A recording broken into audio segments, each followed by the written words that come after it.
La radioterapia es una forma de tratamiento oncológico basada en el empleo de radiaciones ionizantes para tratar distintos tipos de cáncer. Actúa sobre el tumor destruyendo las células malignas y así impide que crezcan y se reproduzcan. Esta acción también puede ejercerse sobre los tejidos normales. Sin embargo, los tejidos tumorales son más sensibles a la radiación y no pueden reparar el daño producido de forma tan eficiente como lo hace el tejido normal.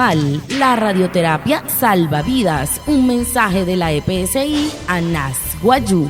radioterapia manaka shawanis kuaipa RGR ay mahirawana wayuka nain ka te cáncer ka hamoy ay que kachuer que sihna ka tuwanule ka cáncer manaka nan chuayuka se sihan te wanule ka chanulero nan taro pona surya saha pra entre wanule ka yaran lero moseste hey hai stehane au saina te wanepia nan chuayuka nain ke te cáncer ka spura pari rente otta suwala kan te wanule ka suri saha pra siasa te mod soho sustoma aina kat sihna tu wanule ka mauria siasa te nshula anas ka te sutsen kanai aha poras no tokto stuma te sihna taro pra chuayuka nain ke te cáncer